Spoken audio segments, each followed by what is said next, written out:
The rain came down in thin, stinging threads, a cold veil that blurred the cemetery's white marbles into a gray wash.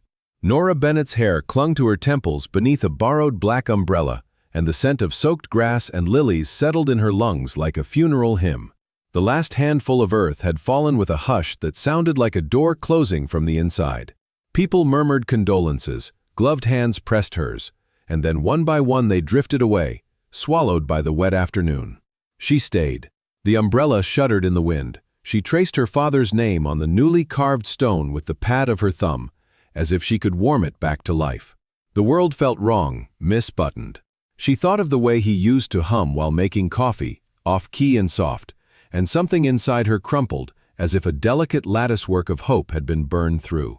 Her father was gone, and with him the last steadying weight that had kept the rest of her life from tipping. That small, stubborn piece of hope followed her into the attorney's office later that day, like a ghost that didn't realize it had died.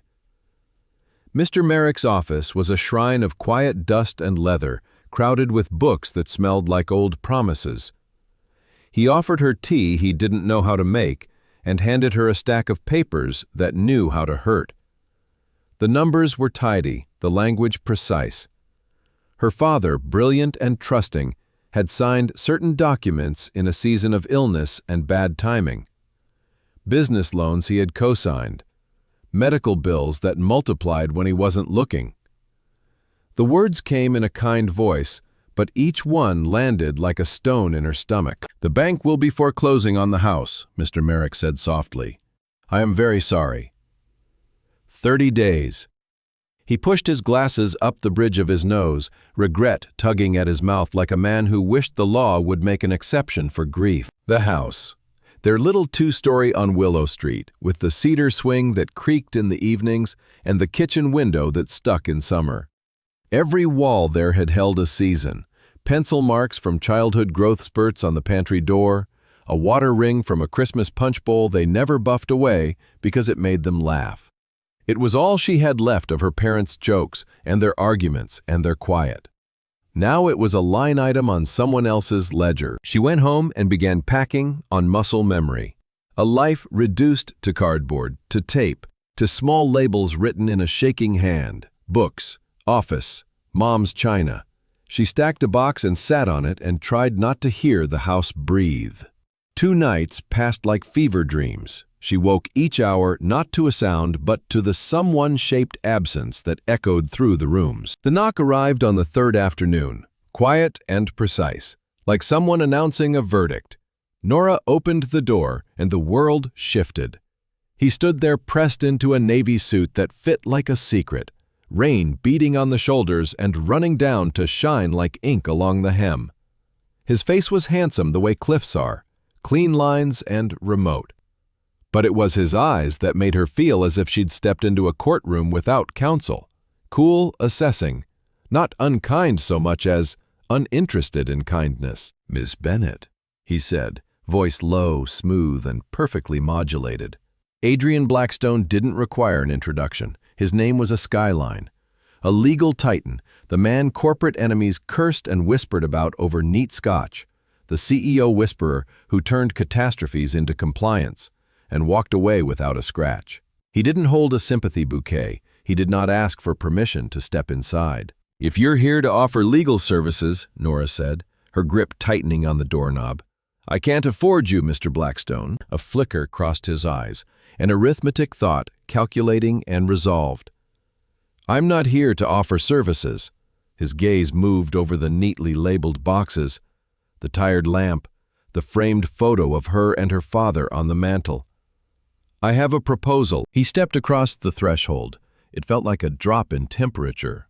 "I will settle every cent," he said simply. "Your father's debts, the liens, the bank's foreclosure. You will lose nothing." The words were so bluntly generous, they rattled the bones of her grief.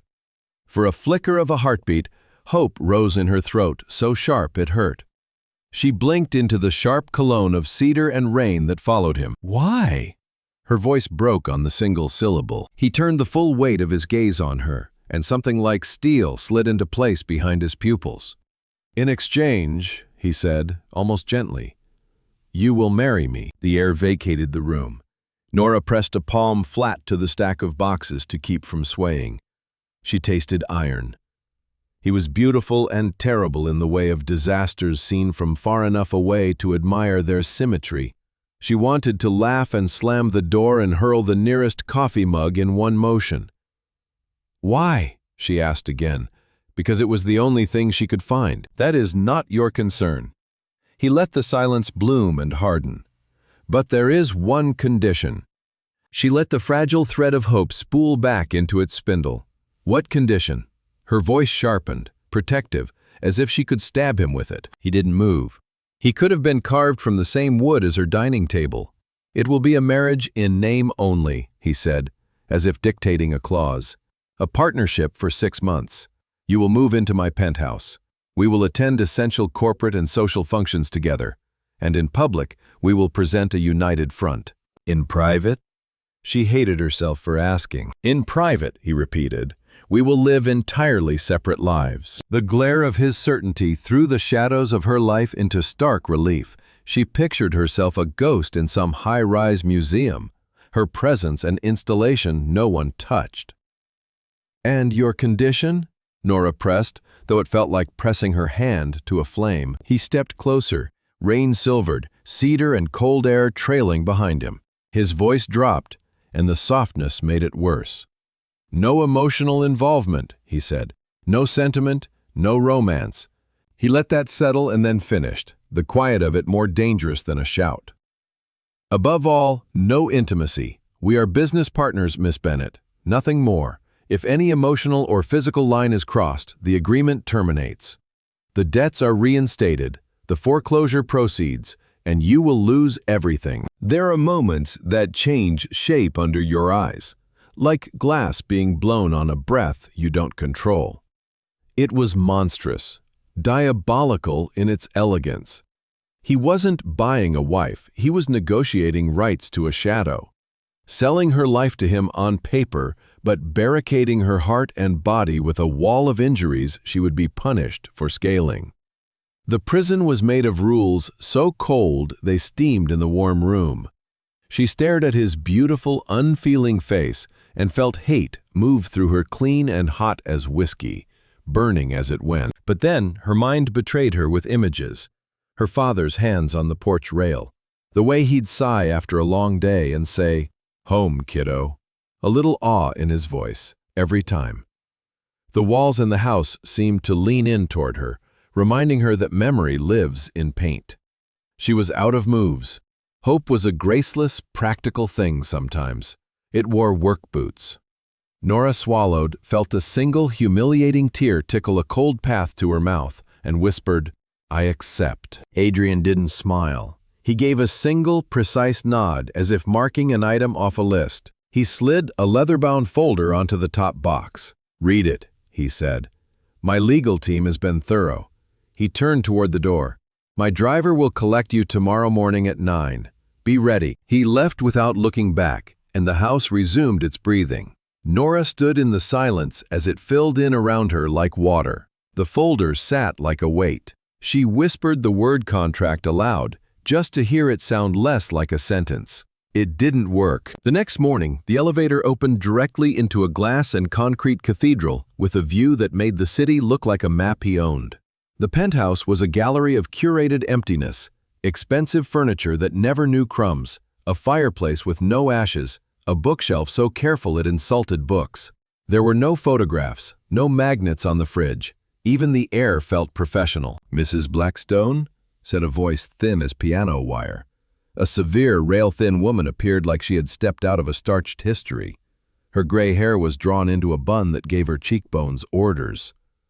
"I'm Mrs. Pratt, Mr. Blackstone's housekeeper. I will show you to your suite." The word suite clanged inside Nora's head like a joke she didn't get. Mrs. Pratt's eyebrows nearly lifted when her gaze flicked to Nora's single, scuffed suitcase. "The East Wing," she said, and Nora nearly laughed at the idea of living in a house that used the compass. The rooms were beautiful and sterile, as if someone had poured sunshine into a lab. "As agreed, the master suite is on the west side," Mrs. Pratt explained, and the geography of their distance felt cruelly efficient. "Mr. Blackstone has arranged a wardrobe," she added, opening a door to reveal a walk-in closet that looked like a boutique had quietly died in it. Dresses in midnight and cream waited on padded hangers. Shoes gleamed like knives. Handbags blinked open on their shelves like docile animals. Everything in Nora's size. Everything a reminder that this was a machine and she was a component. That night's sleep felt like something other people did. The penthouse held silence like a person. It shifted and leaned. She lay awake, watching the ceiling turn from gray to lighter gray, then threw off the heavy duvet and padded barefoot through the hall. City lights made patterns on the polished floor, long rectangles like the bars of a cage. She wanted water and movement and proof that she wasn't dreaming this. He stood at the floor-to-ceiling windows, a figure carved from the night. The city threw itself at his glass and slid off. He had shed his jacket and loosened his tie, the top buttons of his white shirt undone. In that dim blue light, he was changed, less perfect, more human. He cradled a glass of whiskey in one hand, in the other, a silver-framed photograph that he was staring at like it had teeth. He felt her in the way some people feel storms. He startled, a small, unguarded flinch, then placed the photograph face down on the console with a swift, guilty care. She had time to see only the suggestion of a woman's profile and hair like dark silk. And then the window light turned him back into himself. Insomnia? His voice, low and rough around the edges, had lost its courtroom polish for a beat. It made her heart race for reasons she couldn't afford. "Just thirsty," she said. The word "just" sounded ridiculous. He turned fully to her. The softness shuddered. He was a lock again. "Remember the rules, Ms. Bennett," he said. The deliberate use of her maiden name was a slap with gloves. "Maintain your distance." He left without waiting to see if she obeyed, but it was too late. The crack had shown itself. There had been a photograph. A woman in a silver frame he hid when he saw Nora. Curiosity, unwelcome and bright, began to creep into the places anger had been living in her. Their first appearance in public made the papers before the entree touched tablecloth. The shareholder dinner for Blackstone Law was a nest of sleek suits and sharper eyes, all networked with threads of capital and whispers. Photographers were a flock of small, merciless birds when they stepped out of the car, and the flashbulbs made Nora see stars. "Smile," Adrian murmured, his palm finding the small of her back. The touch was cool, formal, and proprietarily possessive in a way that made her breath go shallow. "You are now a Blackstone," he said under his breath. "Act like it." She did. The stylist he'd employed had chosen a gown in storm blue silk that moved like night. Nora slipped into conversations and out again, with a grace honed by years of being polite among the powerful without belonging to them. She smiled, nodded in the right places, kept her eyes mild and her mind attentive. But at the bar, where the bartender wiped circles into glassware that cost as much as a decent used car, her test arrived in silk and diamonds. "Mrs. Blackstone," the woman said, tasting the name with a little curl of her lips. Victoria Blackstone was a legend, wrapped in pearls, her bob perfectly angled, her eyes sharp and pale as winter sunlight. "So you're the girl who saved the family home. A sentimental purchase," she added, casually venomous. "My son has been known to indulge charitable impulses." The words were needles. Deliberate, dainty, meant to remind Nora she was a transaction wearing perfume. Before Nora could respond, another voice, warm with malice, slid into the space beside them. "Well, well," said Damian Cross, arrival with a smile like a blade's curve. He took in Nora's gown and the hand at the small of her back. "I see you finally made an acquisition in the domestic market, Blackstone." He turned the leer on Nora. "Tell me, what was the closing price on this one?" The nearby clink of glassware paused, breaths held like cocktail umbrellas. Adrian didn't hurry. He moved toward them with a calm that was more dangerous than any rush, and the crowd parted as if they felt the temperature drop. He placed a hand on Nora's arm with a protective ease that seemed to come from some uncontracted place in him and looked straight at Damian, not at his mother. "My wife," he said in a voice so quiet people leaned in to hear, "is worth more than your entire portfolio, Cross. Remember that." He didn't stop there. He let the weight of his stare fall on his mother with a coolness that looked like respect, if you didn't listen for tone. "As for my charitable impulses," he added, "I'm simply protecting my most valuable asset." The room laughed the way rooms do when they've decided who wins. The double meaning was neat and cruel. It was theater. It was contract. And yet Nora felt the pulse in his hand change, a small throb under his skin that didn't care who was watching. He bent to her ear, breath grazing her skin, and said, "Shall we go?" It wasn't a question, but he made it sound like one. In the car, silence seat-belted itself in between them. "Thank you," Nora said at last, fingers twisted together in her lap. He didn't look at her. "It was part of the agreement," he said too calmly. "Protecting the investment." But she had seen the way he had gripped the wheel hard enough to whiten his knuckles when Damian smirked. She filed away that careening spark of truth. This wasn't about a line item. It was about her. A week later, obligation put them at the Grand Hall for a charity art auction that made the city's cultural elite buzz like bees in a glass hive. Nora's heart tugged when they walked past the sculptures like thoughts you could trip over, the canvases where people had hung their storms and their small clearings. For a minute, she forgot to pretend.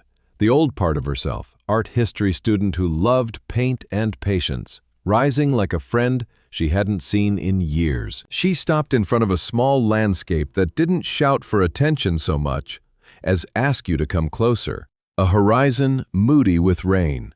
A pale band of light like the last hope of a day.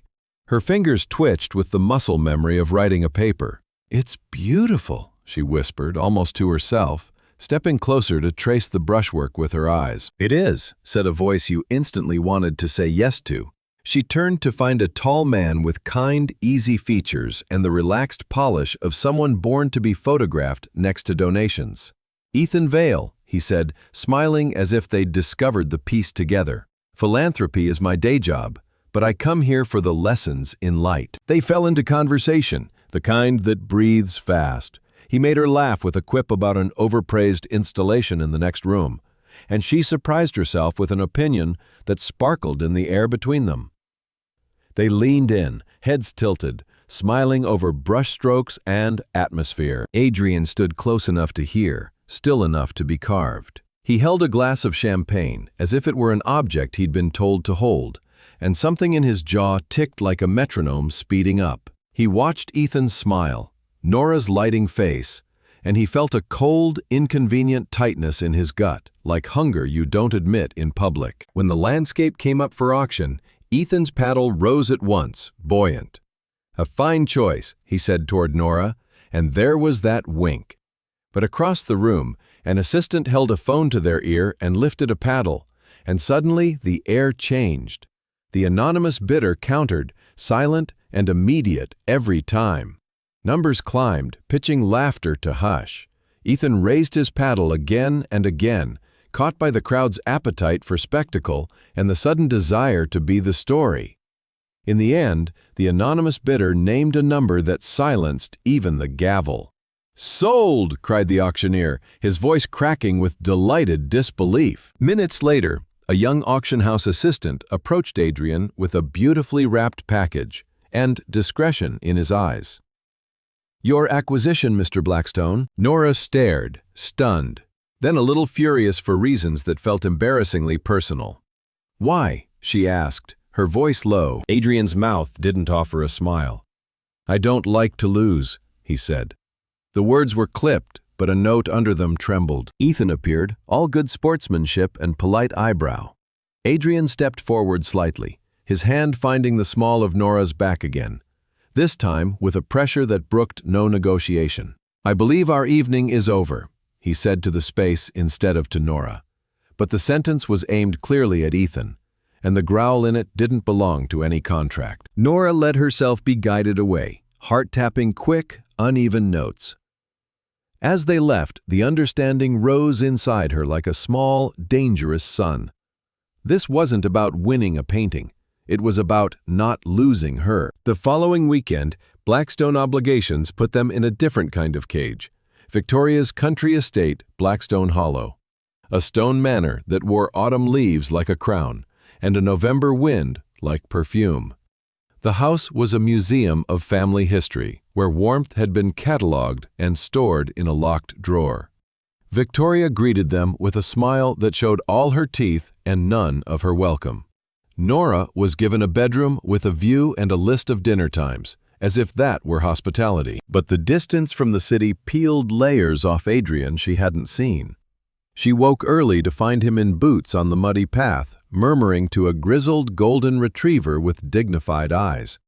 "This is Atlas," he told her, and the way he said the dog's name made something inside her lean in. He stood with her in the old library and let words spill about the original builders, the way the banister had been carved by a man who signed the underside with a nail. He loved this place. Maybe he loved the boy he had been here. She watched the armor loosen. Saturday night, the fragile truce shattered.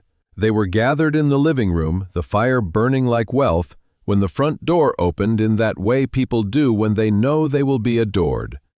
A woman stepped in, tall and elegant, and shimmering with the kind of confidence that comes from growing up at the center of every circle. "Adrian, darling," she sang, a glittering ache of familiarity in her voice. "I heard you were in town. How could I not stop by?" Nora knew her face. She had seen it in the silver frame Adrian hid. Dr. Celeste Harrington moved through the room like it was a memory she had given them, kissing Victoria's cheek, letting an uncle make her laugh at an old joke. She reached for Adrian's arm like the story had paused and was ready to resume. "It's been too long," she trilled. "We must catch up." The air in the room thickened, cozy with a history Nora wasn't invited to share. The names they tossed like playthings had stories attached, summers, scandals that never stuck.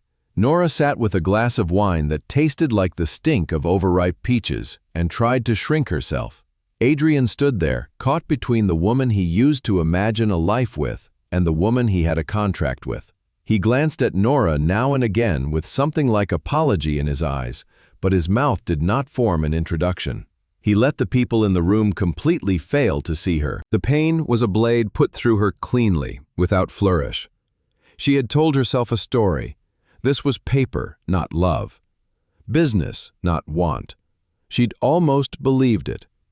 Seeing him beside Celeste, beside laughter that treated her like a ghost, she knew she had been lying to herself. The truth was small and devastating and unavoidable. She had fallen in love with her cold, complicated, contractual husband. She stood up on legs that obeyed because they didn't know what else to do. Conversation faltered. "Excuse me," she said softly to the room. She made her way out the door, past portraits that watched and weather that didn't care. The night air hit her with a clean slap. She walked into the garden, down the gravel that tried to make noise to prove she existed, and into the dark until the house's warmth was aglow behind her like a promise kept to someone else. Rain began soft as an apology and then decided it meant it. She didn't turn around. The wrongness was a thunderhead inside her. Tears came and no one could tell because the sky was crying too.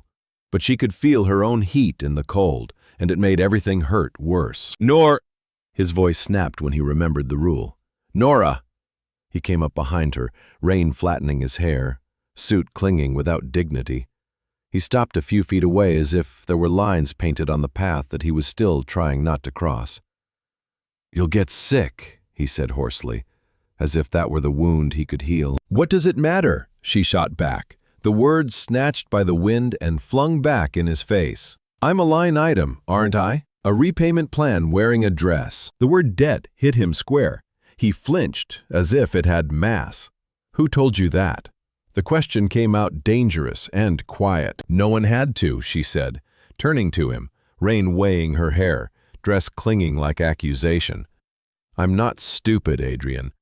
This whole charade, this marriage, it's because you owe my father something, isn't it? Say it. Say the truth out loud just once." He looked like a man who had finally been dragged to the edge of a cliff and told to jump or die from standing still. "Yes," he said, the word ripped out of him. "Your father made me promise. He asked me to take care of you." There it was. devastation. Oddly gentle, because it confirmed what she had already feared. She was a responsibility, a debt paid with signatures, not a partner, not a choice. "So that's all I am to you?" she asked, voice breaking around each word.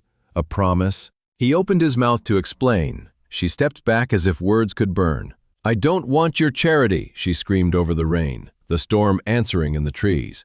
"I don't want your protection. I want to go home." She ran, not caring how she looked. He watched her, and all his careful systems groaned. He ran too. The promise to her father mattered, yes, but the image of Nora disappearing into the dark alone was unbearable. He caught up with her on the long private road, his fingers closing around her arm, and then gentling, as if he remembered what he was holding. Rain soaked them clean through. It felt like a baptism that didn't take. "You can't go," he said, desperate now, voice raised to compete with the storm. "Not like this." "Let go," she said, tugging against his hand. But there was defeat in the fight now. "I am done being your project, your good deed." "You're not a good deed." It burst out of him, and something broke free. "You're a complication," he shouted back, a wild edge in his voice. "You are the most illogical, infuriating, completely captivating variable that has ever entered my life." "Give me one reason to stay," she demanded, rain and tears making her eyes blaze, the pain there turning him inside out. "One real reason, not a promise to a dead man, not a debt. One reason that belongs to you." He had made a life of words, of building arguments that left rooms breathless. But in that moment, the words fell away like cheap scaffolding. The truth he wanted to give her was tangled with a promise he had no right to break. He stood there stupid with love and fear and something older. He couldn't offer her a speech. So he did the one thing that had nothing to do with contracts and everything to do with breaking them. He kissed her. It wasn't the kind of kiss that apologizes. It was messy, furious, a confession without vowels. He tangled his hands in her wet hair and gathered her, and she felt the careful man she'd been living with dissolve in his own arms. All of it was there, frustration that cut him up at night, jealousy that made him buy paintings like bullets, fear of wanting, and the love he still didn't know how to carry without putting it down to write clauses about it. The rain came harder, like the sky wanted to erase the edges of them. For a second, instinct made her push him away. Then some other instinct, older than rules, surged, and she lifted her arms and wrapped them around his neck and kissed him back with everything she'd locked up to survive.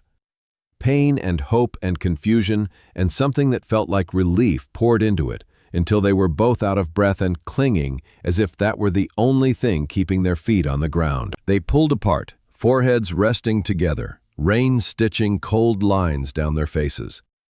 The rule was rubble at their feet. The contract was just paper. "And now what?" she whispered, hope sneaking in against her better judgment. "I don't know," he said, and somehow the honesty in that made her feel steadier than any polished vow. He took her hand, and they walked back to the glowing house together, wet and changed, not knowing what they were exactly, but not lying anymore. They stepped into the foyer, and the temperature differential made them both shiver. Victoria and Celeste stood in the entry like statues placed to impress, their expressions arranged into disbelief and disapproval. Their eyes moved from the wet clothes to the locked gaze between Nora and Adrian, and something old and brittle cracked. They could smell the shift in the air.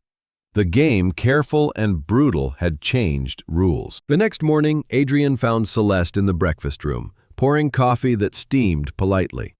He stood like a verdict and said, "Things have changed, Celeste." It was a clean cut.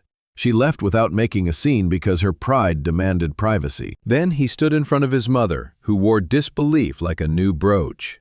"You are choosing her?" Victoria asked, incredulity underlined with lineage. "A girl with no connections. Over your family's reputation?" "Perhaps," he said, voice steady, mouth softening for the first time. "And for the first time in a long time, I feel sane." But it wasn't Adrian who made the final incision. Later, in the library, he looked like a man who had put a match to his own life and was now watching it burn with an awful kind of relief. Nora stood in the doorway like a breeze, steady, "I'm leaving," she said. Panic swam up in him. "No, we can figure this out. I chose you. You broke a rule in the rain," she said quietly. That wasn't a choice. It was a reaction. She inhaled the heavy library air. "Our contract is broken. The terms are void. I'm going home." The word home tilted something sweet inside him, like a drawer sliding open. He stepped forward and stopped, learning the new boundaries as he went. "You need to figure out what you really want, Adrian," she continued, voice gaining strength from its own honesty. "Not what you feel when you're jealous or cornered. Do you want me, or do you just not want to be alone?" She paused at the door. "When you figure it out, you know where to find me." Nora's departure was a clean amputation. He returned to his penthouse and found it had turned itself into a mausoleum while he was gone. He walked through rooms that had once been a fortress and now felt like a museum of how not to live. He sat at his desk and stared at the chair where she had once curled, and he heard a piano in a room they didn't have.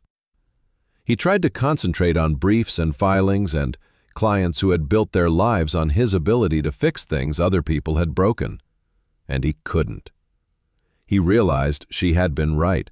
He had kissed her out of desperation, and 100 other stormy feelings he had never let run without a leash. What did he feel now, in the light, in the quiet? Love. It arrived as a simple sentence and knocked him out of his chair. Love, not the complicated performance he'd rehearsed with Celeste, not a promise paid like a bill. Love like wanting to hold the part of herself that lit up when she talked about a painter nobody else in the room cared about. Love like wanting to be the place she could set down her grief and be seen and not be made to apologize for how heavy it was. Words wouldn't be enough. She didn't trust his words, and she was right not to. The only thing that mattered now was the one thing he had been ordered never to share. He went to the safe and spun the dial with hands that shook. He took out a sealed, yellowed envelope his father had given him long ago, with instruction to use it in a true emergency. A phrase he had mocked for years, because he had never believed in that kind of drama. He knew now that life had been waiting for this moment to use it. He broke the seal like a spell. Inside was not a legal document, but a letter in earnest, looping script. Robert Bennett, Nora's father, had written it to Adrian's father in the worst week of Adrian's life, weeks after the scandal that had almost erased his future.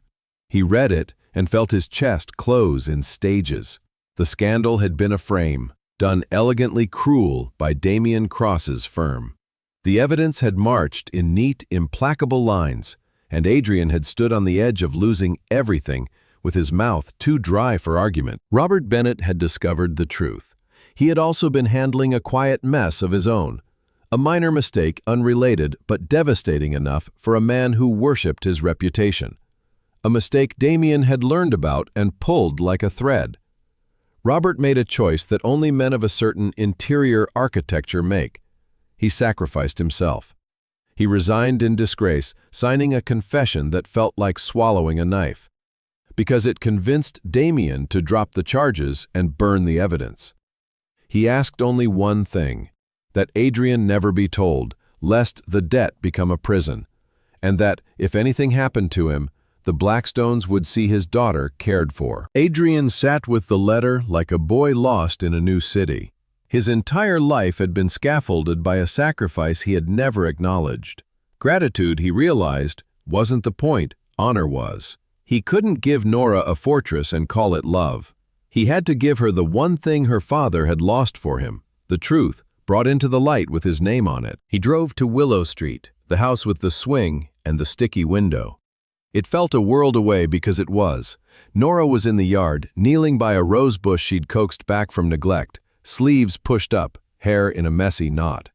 She looked up when she heard his car door, expression guarded and tired in a way that had nothing to do with sleep. He didn't start with explanations. He put the letter into her hands like an offering. "I think you deserve to know the real reason," he said quietly. She read, standing there in the garden, the thorns holding their breath. With each line, her eyes widened and then softened as grief and pride twisted together. Robert Bennett had saved a young lawyer's career by letting his own reputation bleed out behind closed doors. He had done it because he believed in a man who hadn't learned yet how to believe in himself. "I need time," Nora whispered, the words trembling. "I need to think." "I know," Adrian said, the words catching because for the first time he was not trying to persuade or control. "Take all the time you need." He left, because that was what you do when you love someone who deserves all the space in the world to become herself without your shadow in the doorway. The days after that were a corridor with no doors. He went to work and found himself reading the same paragraph 3 times. He deleted texts he wrote and rewrote. He didn't step onto his balcony because the city looked too much like a story of himself he wasn't sure he wanted to be in anymore. Meanwhile, Damian Cross felt blood in the water. He came to Nora through a mutual friend who shouldn't have agreed to the coffee, sat across from her at a comfortable cafe and leaned in as if they were collaborators. "Adrian Blackstone uses people," he said, silkily sympathetic. "He used you. He used your father." He slid a folder across the table as if it contained a favor. "I have documents," he said, voice full of generous darkness. "Not illegal, but ugly. Public relations nightmares. We could make him pay." Nora stared at the folder. It was heavy, with the kind of things that move stock prices and ruin sleep. She could imagine the headlines. She could imagine the brief, sour taste of satisfaction, followed by the jaw-aching guilt. She thought of the cold, immaculate man who had walked into her house and written the worst kind of rules in her life. She thought of a jealous buyer at an auction, of a man who had stood in a dark room and looked at a photograph like it bit, of a kiss that had broken something open inside her that had never closed right to begin with. She closed the folder and looked up. "No," she said, the word clean. She pushed the folder gently back across the table. "My father was an honorable man. He believed in Adrian Blackstone. So do I." She stood. She left Damian Cross blinking after her. His smile slipping, the weapon he'd extended returned politely and placed at his feet. She walked into the late afternoon with a kind of calm battle music rising in her chest. She did not go home. She went to the only place that mattered because that was where the battle was. She let herself into the penthouse with the key he had curled into her palm weeks before, and found him in the study, a king fallen off his throne and trying to pretend he'd meant to sit on the floor.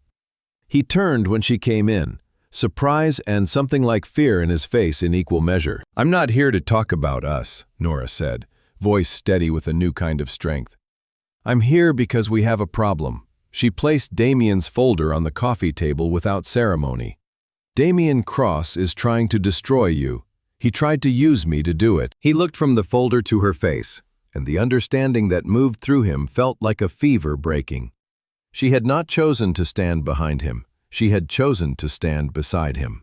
She had brought him the arrows before they were shot. "My father believed in you," she said. The sentence had the finality of a brick clicking into place. "He sacrificed his name to save your career. I will not let another man tarnish that legacy with lies." He found himself standing straighter. He had spent weeks talking about honor to himself like a habit. Now it was here in front of him, in boots and a ponytail, stating it like a mission. Words were no longer currency. Action was. He called a press conference and the markets thrummed like a struck string. That morning, every journalist within 100 miles descended on a sleek glass atrium, expecting an apology and a resignation, expecting a new lie polished until it glittered. Adrian walked to the podium without notes, a man who had finally thrown his script into the fire. He looked out over cameras that felt like weapons, and he didn't flinch. "I called you here," he began, voice carrying without strain, "to right a wrong that has stood too long in shadows." He didn't talk about stock or strategy. He told a story about a man with a spine that wouldn't bend. A man named Robert Bennett who taught a young lawyer what the world calls integrity, and then paid for it with silence. He told them about the sabotage engineered to ruin him by a rival whose name he now let hang in the air like a charge, Damian Cross. He let the wound be seen. Then he showed them. On screen behind him appeared scanned letters and dates, and the purpled bruises of corporate malice, evidence of the frame, the proof of the sacrifice. He gave Robert Bennett's name back its light, not in a settlement filed quietly in a drawer, but in a room full of blinking recorders and the internet's insatiable mouth. He didn't stop with the past. "The man behind that original conspiracy," he said, voice turning colder and more precise as it cut through the oxygen, "is again attempting to manipulate the market and destroy my company, this time by attacking the character of those I love." He found a camera lens and looked into it as if it were a person he was speaking to with a private, hard promise. "He will not succeed. We have provided evidence of his past and present crimes to the authorities." He paused, let silence do work. Then he let himself be seen. "I have spent years trying to repay a debt of honor in secret," he said, voice thickening as it found the things it had been circling. "I built my life on rules and control to protect myself from a world I believed was irredeemably corrupt. But a woman of extraordinary strength taught me that the truth does not live in shadows, that walls are not a refuge, that vulnerability is not weakness, it is courage." He let a breath shudder through him. "My greatest honor is not my business successes. It is trying to be worthy of the legacy of Robert Bennett and of the love of his daughter." He had burned it all down. He had set fire to the part of his life that insisted only winning mattered. He had torn down the screens he'd hidden behind and let everyone see the man behind the armor. The city reacted the way cities do, with noise and awe, with cynicism and tweets, with the sudden recalibration of allegiances that tell you what survival looks like in rooms where money decides who is invited. Nora watched in her father's living room on a second-hand couch that felt like a throne now. She pressed a hand to her mouth and cried the kind of tears that come from the place where grief and relief finally agree to stop fighting. He had done it, risked his career, his privacy, his meticulously built machine, for her father's honor and for hers. He had chosen truth over comfort. He had chosen hope over control. That evening, his car pulled up at her curb.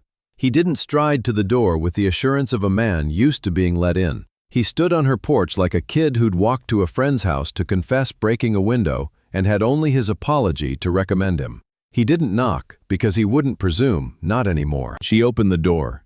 They stood and let the quiet fill in everything words were tempted to over-explain. He looked tired in a way that wasn't about sleep. The sharp mask of him had been put down for a while, and it made his face almost unbearably human. "That was the bravest thing I've ever seen," Nora said finally. "It was the only thing that mattered," he said, honoring him. "And hoping," he added, voice ragged, "that I could prove to you I am trying to be a man worthy of what he gave up and of what you deserve." She stepped aside. "Come in, Adrian." They didn't sit in the formal living room where the couch had too many ideas about posture. She led him to the little den in the back where the afternoon light made dust look like gold. 2 old armchairs that had known naps, a side table with a water ring. They sat and the ghosts were kind. They spoke without tactics. He told her about the way success had tasted stale since he was 26, because the chalk dust of a boardroom where a good man had been quietly erased had settled in his lungs and would not leave. "It felt like I was living a life that belonged to him," he said, "and I was too cowardly to say his name aloud." She told him about walking through the world after her father's death like she was underwater and everyone else had gills. About the humiliation of needing help and the pride it took to ask for any. "I spent so long hating you," she admitted, a sad smile bending her mouth. "It was easier to hate the man with a tower than to admit the ground had just opened and swallowed my life." "I did take everything," he said, "because there's freedom in stating your failures plainly. I took your home and your choices and called it necessity. I put you in a cage and wrote a contract to make it seem civilized." "No," she said, leaning forward, steady. "You gave me a chance to fight back on a field where you knew all the rules. You were just too blind to see I wasn't going to be a pawn." He met her eyes and let something like joy move the corner of his mouth. "You were always 10 steps ahead of me, weren't you?" "Always," she said, and the shared smile set something down softly between them. Their quiet knew truth. The conversation softened, warmed around the edges. They talked about what they wanted when no one else's invitations mattered. She told him about wanting to go back to school, to spend afternoons in studios that smelled like turpentine, to put together programs for kids in neighborhoods where art class had been cut and the only paints came from dollar stores. He told her he was tired of building only engines that generate money. He wanted to build a machine that could heal. He reached into his jacket, fingers slow. "I love you, Nora," he said, voice sure now and gentle. "I have no right to ask for anything. I know what I've done, but there are two things I need to put in your hands." He set a small velvet box on the table between them and didn't open it. Then he pulled out a single antique-looking key. The brass warmed from being held. "This is the key to this house," he said. "The deed is clear. It's yours. No strings, no contracts, no debts." He slid it toward her with 2 fingers, as if he were careful not to touch an altar. He tapped the box. "And this is not a demand. It is a question. I want you to have your freedom entirely, but I hope, more than I have ever hoped for anything, that you will choose to let me be a part of your life." He stood because that was what the new him did. He gave people the room to choose. "The choice is yours completely." "Adrian," she said when he reached the doorway and the future had stepped into the hall, waiting for one of them to choose a direction. He turned, face raw with terror and hope. She looked down at the key, at the box, at all the possible versions of her life sitting quiet and steady on a table that had been her father's. "I don't want you to move into my life," she said, and watched hope dim. Then she smiled, slow and bright. "I want you to build a new one with me." She crossed the space that used to feel dangerous and slid her fingers into his, the fit so simple it almost hurt. The kiss they shared in that doorway didn't belong to a movie's thunderclap. It was the exhale people make when they get home from a long drive and sit in the car in the driveway for a minute just to be grateful. It was a beginning, and not a dramatic one, a real one. The weeks that followed were quiet, on purpose. They did not rush back into black cars and flashbulbs. He did not move in and set his briefcase beside her coffee maker. Instead, he brought coffee some mornings, setting it on her step with a smile and a thumb brushing hers that still made her stomach flip, because gentleness has its own electricity. He showed up with Thai food and made faces when it was too spicy, and she laughed at him and watched him eat anyway. Evenings were conversation and comfortable silence, the space between them learning their names in a new language. He learned how she liked her toast. She learned he said her name like he was tasting it. There remained the last wall, his mother. Victoria Blackstone's silence after the press conference was a statement carved in marble. One Sunday he arrived with nerves he couldn't disguise. "My mother has requested our presence for lunch," he said, guilt and defiance old and heavy in his voice. "You don't have to go," Nora took his hand. "We'll go together." The lunch was as warm as a boardroom in January. Victoria's dining room gleamed. She asked about the weather and spoke of a charity gala and did not look at Nora long enough to make an opinion count. Afterward, coffee was poured in a drawing room designed to impress donors with taste. Nora placed her cup on a saucer with care and decided she'd rather stand in a storm than sit in a draft forever. "Mrs. Blackstone," Nora said, her voice calm and respectful, designed to reach across a table and be heard. Both mother and son looked at her, startled. "I know I'm not the woman you would have chosen for your son." Victoria raised a perfectly arched eyebrow, conceding the obvious with a delicate nod. "And I know our story began in a way that was unconventional," Nora continued, "and wrong by any reasonable measure. But I need you to know this. I love your son. I love who he is and who he is trying to be. He makes me happy, truly happy." She let the words sit there, simple and bare. "I am not asking for your approval. That is something I will earn or fail to. I'm asking you to see your son, to see his happiness. Isn't that what matters most?" Silence lengthened. Victoria looked at Adrian, and the way he looked at Nora changed the lines in his face. There was light there she had never seen, a softening around the mouth, a steadiness in his eyes. He looked alive in a way that had nothing to do with winning. The ice in Victoria's gaze melted in cautious degrees. She stood and walked to the mantel, opened a small ornate box, and took out a pair of sapphire earrings that caught the afternoon light like water. "These belong to Adrian's grandmother," she said, voice softer. "She fought for what she wanted. She would have liked you." She placed the earrings in Nora's hand. "Welcome to the family." The blessing was not an embrace, but it was as close as this house knew how to come, and it landed like an absolution. Later in the week, Adrian took Nora to an empty loft in the Arts District, a light-splashed space with high ceilings and hope. "What is this?" she asked, stepping into the dust that danced on the beam of late sun. "Our new headquarters," he said, a boyish pride slipping into his voice. He handed her a leather-bound portfolio that turned out not to be a contract, but a blueprint of a future. "The Bennett Blackstone Foundation," she read, the name making her chest ache in a way that didn't hurt. "I keep thinking about what you said," he told her, "about building something that heals.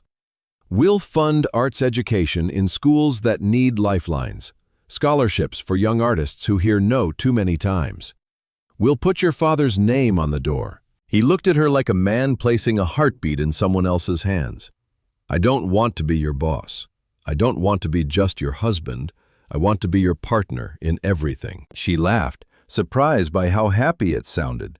"That," she said, "is the best proposal I've ever heard." Their real wedding ended up as far from their courthouse transaction as a winter morning is from a long hot night. It was small, on the grass of the Willow Street backyard that had learned to bloom again under Nora's hands. The roses she'd rescued were in full fragrance, and the sun slanted gold over a handful of people who knew them well and wanted the right things for them. No reporters, no corporate deals sealed with handshakes over champagne. Just friends. Victoria with genuine warmth in her smile, and a cluster of board members from the foundation who had already rolled up their sleeves. Nora didn't wear a dress with a famous label.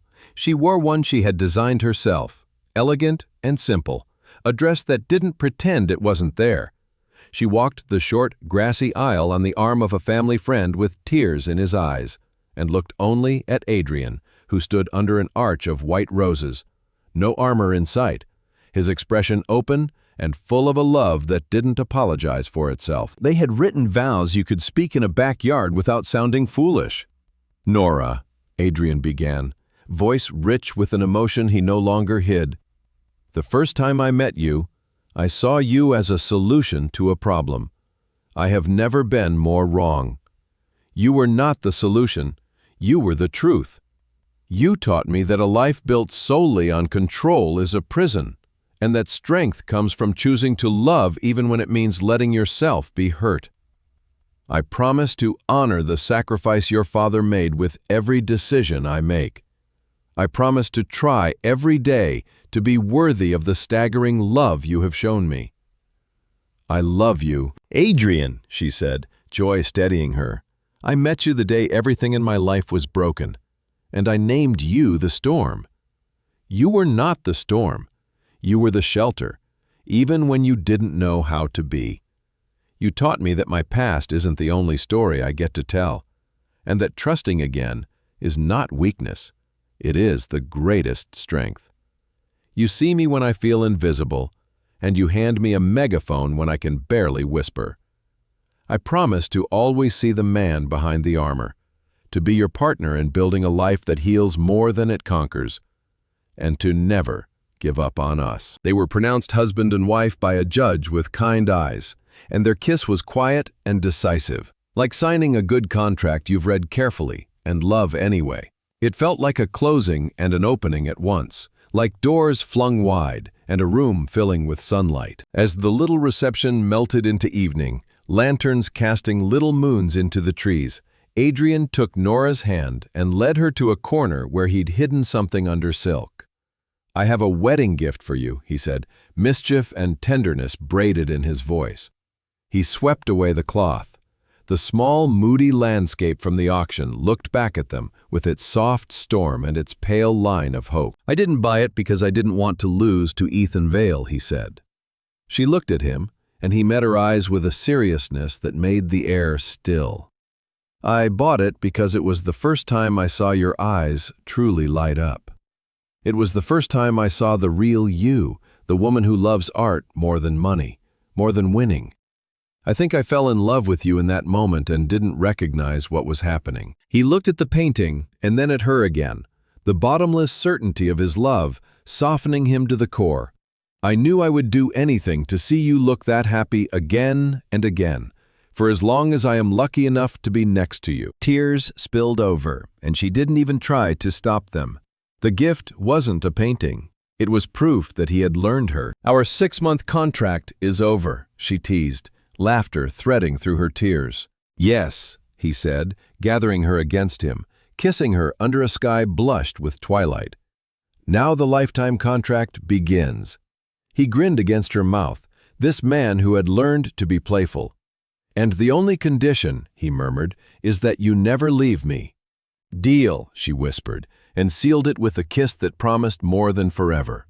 It promised a life built deliberately, brick by brick, with hope poured into the mortar. It promised that family secrets and toxic bargains and the drama of a millionaire's world could be turned into a foundation sturdy enough to hold love. The unexpected elements of their story, the storm, the photograph hidden in a silver frame, a rival's folder placed on the right table at the right time, had carried them through loss to hope again, and finally to the kind of breakthrough that changes not just two people, but the orbit of every room they ever walk into together.